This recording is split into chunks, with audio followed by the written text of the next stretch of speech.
강윤희는 누구일까요? 엄마 20살, 아빠 24살 때 중매로 만나셨습니다. 저는 결혼 후 5년 만에 얻은 큰딸입니다. 엄마는 저를 낳을 때까지 돈이라는 것을 구경한 적이 없으셨답니다. 무척 가난했던 것이죠. 그러다가 운이 좋게도 간신히 빌린 돈으로 지은 아빠의 수박 농사가 대박이 났습니다. 그 미천으로 간척지 논을 사서 짓다가 팔고 새로운 간척지로 떠나기를 두세 차례 반복하셨지요. 엄마의 놀라운 경제 감각으로 나중엔 제법 부자라는 말까지 듣게 될 줄이야. 농사를 지어서 새 아이를 대학까지 보냈다는 것은 거의 기적에 가까운 일임을 커서 살아보니 알겠더라고요. 전 고등학교를 졸업하지 못했습니다. 고등학교 입학 하루 전에 대입 검정고시를 목표로 막내 이모집이 있는 서울로 향했습니다. 어딘가에서 돈을 덜 들이고도 대학을 갈 수 있다는 고급 정보를 입수하신 나의 어머니께서 나의 진로를 그리 선택하셨습니다. 88년 4월에 검정고시에 합격하고 이제는 광주 둘째 이모 집에서 대학을 목표로 공부를 하게 되었습니다. 재수학원에서 들은 수학2 수업은 거의 처음 듣는 외국어 같았습니다. 눈을 자두만큼 크게 떠도 도무지 알아들을 수가 없었지요. 그러다 문득 나 어렸을 적 꿈이 화가였었지 라는 생각이 계시처럼 떠올랐습니다.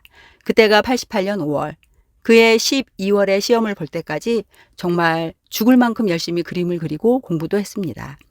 같은 미술학원에 직장 생활을 하다가 꿈을 실현하기 위해 그림을 그리는 26살의 언니가 있었습니다. 당연히 열심히 하는 그 언니보다 10분 더 앉아있자고 결심했습니다. 덕분에 엉덩이에 땀띠를 얻었습니다. 미친 듯이 노력한 결과 조선대학교 미술대학 산업공예과를 차석으로 합격했습니다. 합격 후 대학생이 된 저는 원 없이 놀았습니다. 2달 정도 지났을 때 무상함 같은 것이 찾아왔습니다. 공부를 하고 싶다라는 생각이 생애 처음으로 들었습니다. 다시 재수를 시작했습니다. 비록 2달밖에 다니지 않은 미대 시절이지만 저는 제 인생에 가장 큰 영향을 준 문장을 만났습니다. 판화가이자 조각가인 캐테 콜비츠의 책에서 본질적인 인간이 될 것이라는 글귀를 만난 것입니다.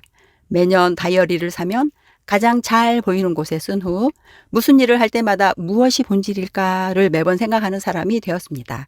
그해 89년 겨울에 치른 시험에서 떨어졌습니다. 엄마는 저에게 전문대학을 가라고 하셨습니다. 뒷바라지 하기가 버거우셨기 때문이지요. 헌데 저의 절실함에 부모님께서 계속 공부할 것을 허락해 주셨습니다. 학원에 들어간 초반에는 친구들과 몰려다니며 제법 놀았습니다. 그러다 문득 정신을 차리고 반에서 가장 열심히 공부하는 여학생 2명 옆으로 자리를 옮겨서 저도 열공을 하였습니다. 그런데도 역부족, 친구 2명만 합격. 삼수생이 된 저는 더 이상 도망갈 곳이 없음을 느꼈습니다. 시험이 있기 바로 전에는 세수 없이 이만 닫고 공부할 정도로 공부했습니다. 검정고시생은 학력고사에서 무지 불리합니다. 제2 외국어 같은 경우엔 문제를 풀지도 못하고 답지의 번호를 찍을 정도였으니까요. 시험을 보고 나니 허리가 끊어질 것 같았습니다. 최선을 다했다는 느낌이 들었습니다. 결과는 드디어 합격!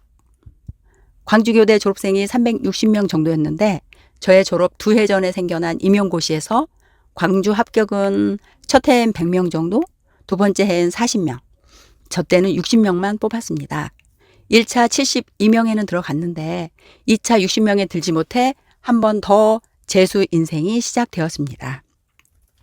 임용 재수 시절은 저에게 행운이었습니다. 그 전까지는 공부란 해야만 하는 것이었는데 26살의 공부는 너무너무 뿌듯하고 즐거운 것이었습니다. 공부를 가르쳐야 하는 교사가 공부의 즐거움을 누려봤으니 이 얼마나 반갑고 기쁜 일이 아니겠습니까?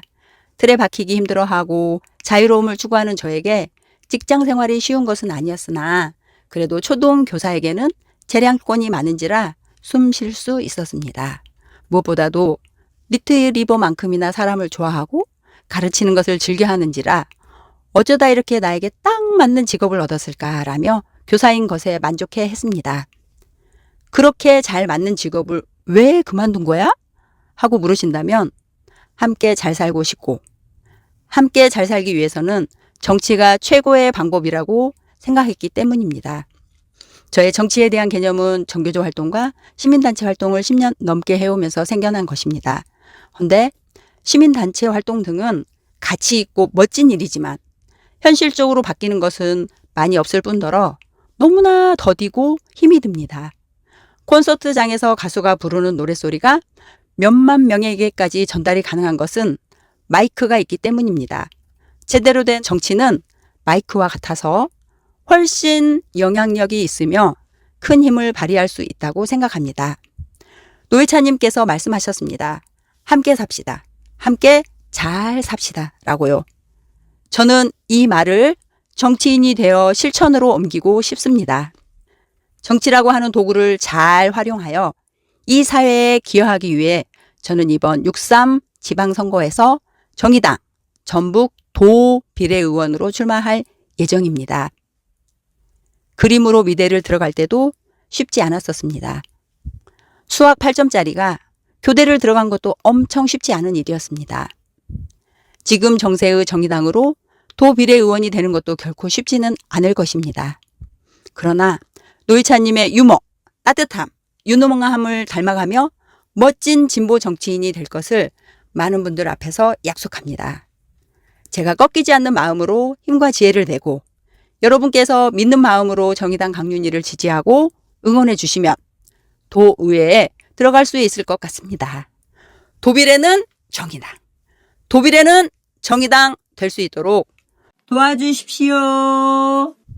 고맙습니다.